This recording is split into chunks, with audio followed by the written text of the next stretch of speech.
Il me semble que chaque art, et donc il me semble qu'on est bien d'accord que tu considères que le soin est un art, l'art de guérir,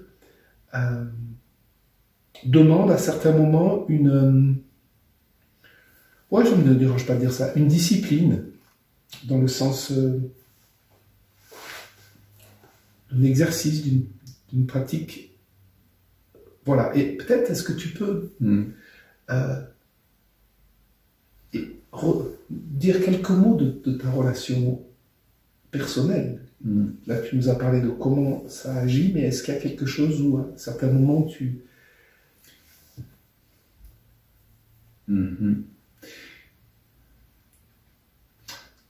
Ouais. Le rapport, c'est pas facile de mettre en mots ça. Le rapport à la santé, c'est un peu lapidaire comme je vais le dire, mais le rapport à la santé, c'est le rapport au présent.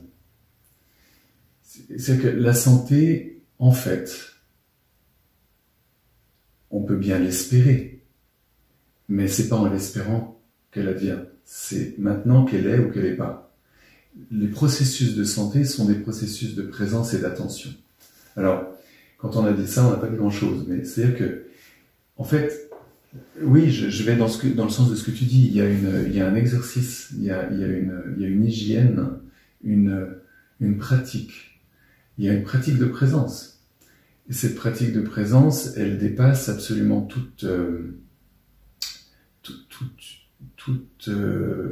désir d'utilité à quoi que ce soit. Il ne s'agit pas de le faire pour quelque chose d'autre. C'est maintenant que ça se fait. C'est comme apprendre à marcher sur le câble du funambule. On le fait ou on le fait pas. Et c'est maintenant que l'enjeu se trouve. Cet équilibre que le funambule trouve, c'est comme la santé qui est là, et puis qui après n'est plus quand le funambule tombe de son câble, et puis qui peut retrouver. Et plus l'exercice se fait, plus c'est simple. Ce qui ne veut pas dire qu'il n'y aura pas de problème. Parce que c'est de nouveau une projection que d'imaginer que si on fait ça, ça ira bien. Mais c'est maintenant, on peut être en santé avec une maladie grave. C'est complètement paradoxal et incompréhensible pour bien des gens. Être en santé, c'est être présent là à ce qui est. Alors qu'est-ce que ça veut dire ça ? Il y a plein de façons d'être présent. Puis d'abord, c'est quoi ce qui est ? Ça peut être les sentiments qu'on a. Je m'ouvre et je me ferme à l'autre. Je m'ouvre et je me ferme à l'autre, naturellement parlant, la petite personne que je suis n'y est pas présente. Parce que d'abord je m'ouvre, ensuite je me ferme, ensuite je m'ouvre, ensuite je me ferme.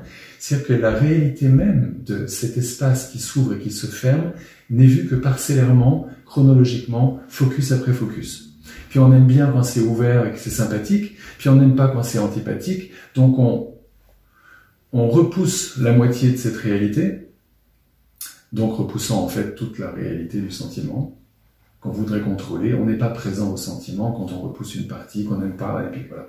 Donc comment on fait pour être présent à ça ? Il y a un exercice que je pratique, mais il y en a sans doute des millions, je sais pas, mais il y a beaucoup d'exercices comme ça.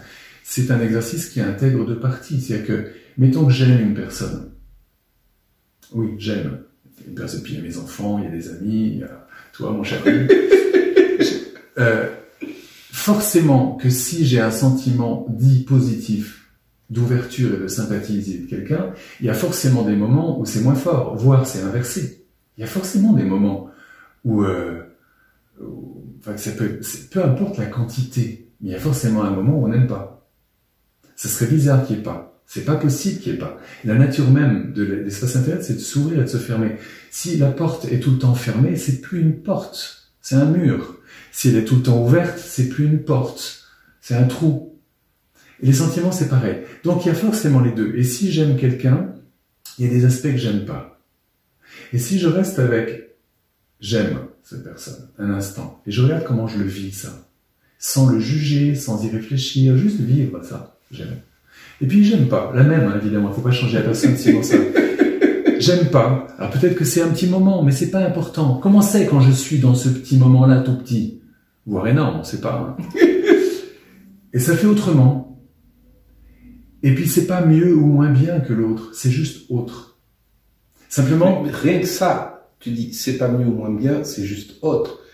Tu es d'accord que ça à certains moments, c'est pas possible d'arriver à...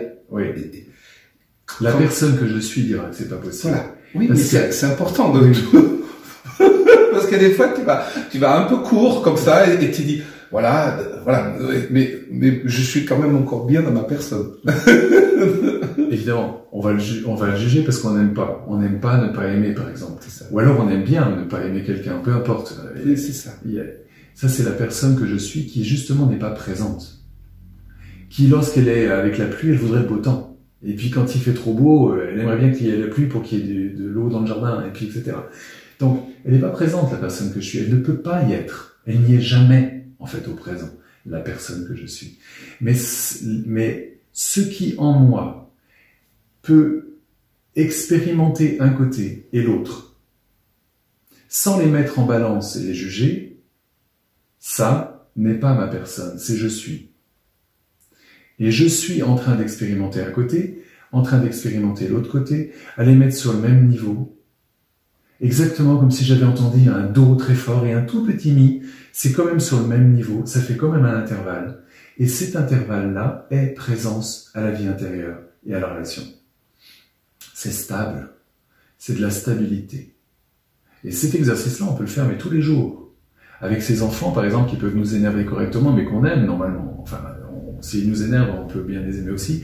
Ou pour le moins, ils peuvent nous toucher. Un prof avec un élève qui l'énerve vraiment, si vraiment il est énervé par cet élève, quelque part, il est aussi touché par cet élève. Cet élève me touche, cet élève m'exaspère. C'est deux choses différentes, et pourtant, c'est la même unité. C'est la même réalité.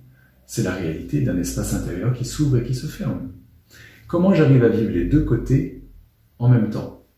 Je le répète, ce qui en moi peut vivre ça en même temps sans les mettre en balance, c'est je suis présent à ça.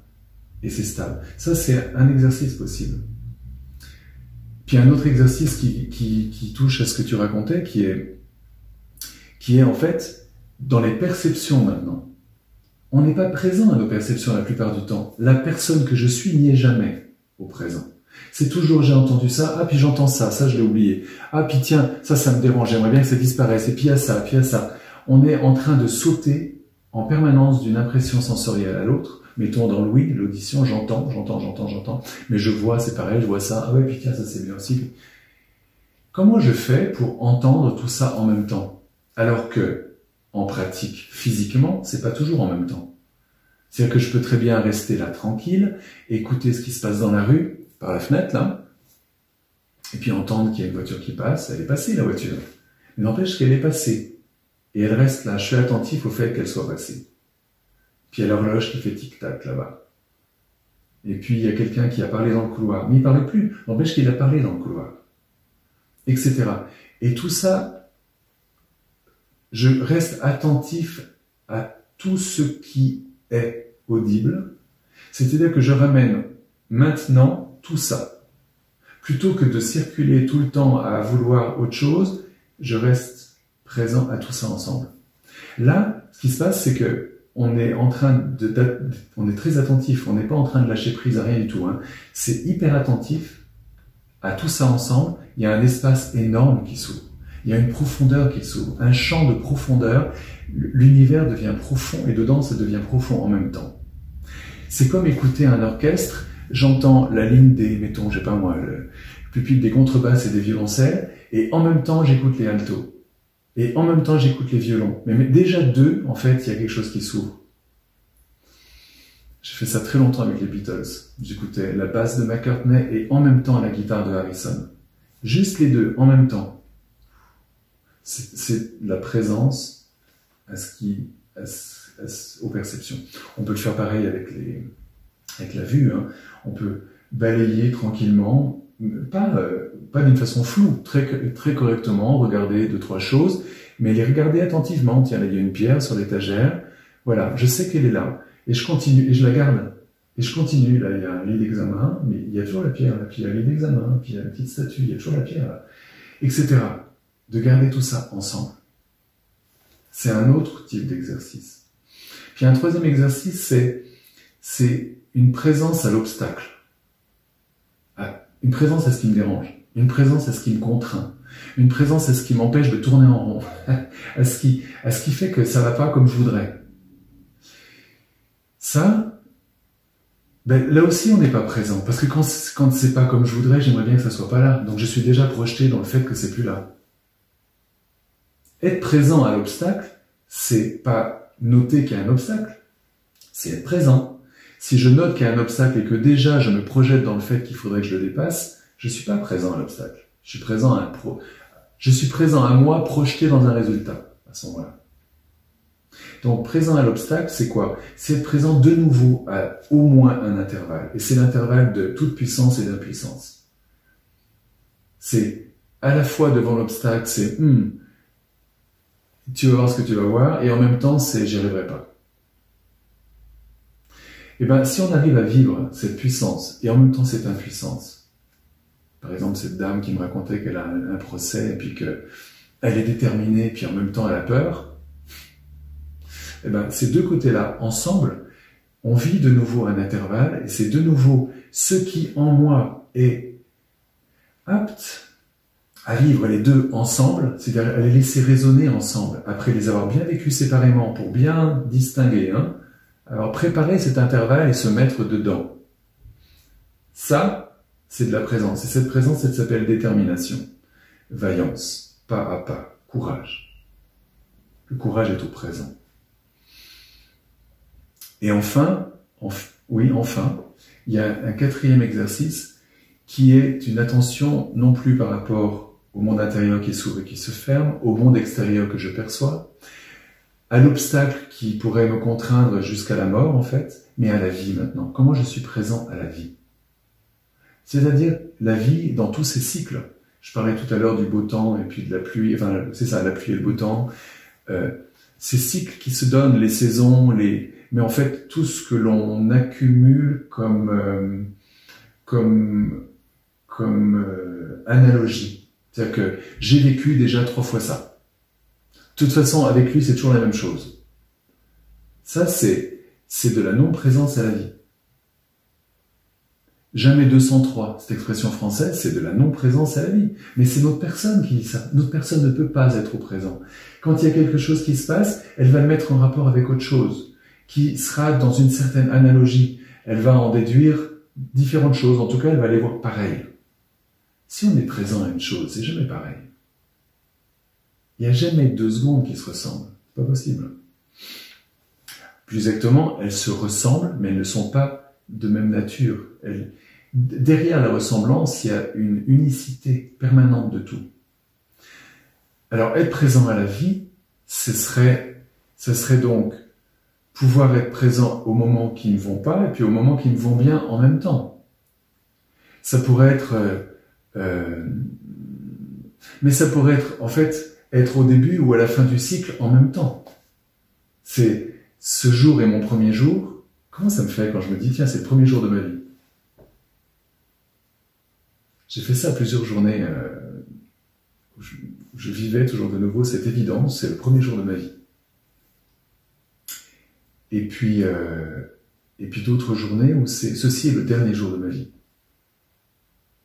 Et là aussi, il n'y a pas un qui est mieux que l'autre. Du reste, pour certaines personnes, c'est le premier jour qui est terrible, et puis le dernier, on attend. Ou l'inverse, c'est pas ça qui est important, c'est que c'est pas la même qualité. C'est un intervalle, c'est donc pas la même note, c'est 2 choses différentes. Et ben, je vis là. Comment ça fait quand je laisse résonner les 2 choses ensemble? Et ben, de nouveau, quand on est entre les 2 choses ensemble, on est au présent. Et être présent à la vie, ça s'appelle confiance, qu'on confond souvent avec espoir. Parce que l'espoir, c'est une projection de ce qu'on aimerait bien, complètement passive. J'espère que ça se passera bien.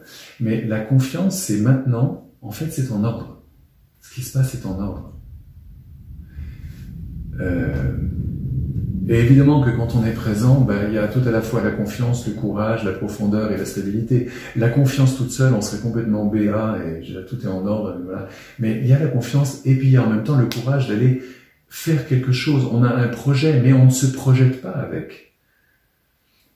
Stabilité et profondeur, voilà. Ces exercices-là, pour moi, enfin c'est mon expérience maintenant, ça dont je parle, pour moi ces exercices sont la pratique que je m'offre dans mon exercice quotidien de thérapeute, mais en fait d'humain, ça dépasse le thérapeute dans sa fonction, c'est comment je rencontre quelqu'un. En fait, si je rencontre quelqu'un comme un obstacle, si je rencontre quelqu'un comme quelqu'un que j'aimerais bien qu'il soit toujours en sympathie et pas en antipathie, si je rencontre quelqu'un qui, par certains aspects, me dérange et puis j'aimerais bien que ça soit différent, ou etc., ou quelqu'un qui me fait penser à quelqu'un d'autre, là j'ai décrit très vite les quatre obstacles, mais je vais pas le rencontrer, parce que je suis pas présent avec lui, je vais être pris par des mécanismes qui s'imposent lorsque je ne suis pas attentif.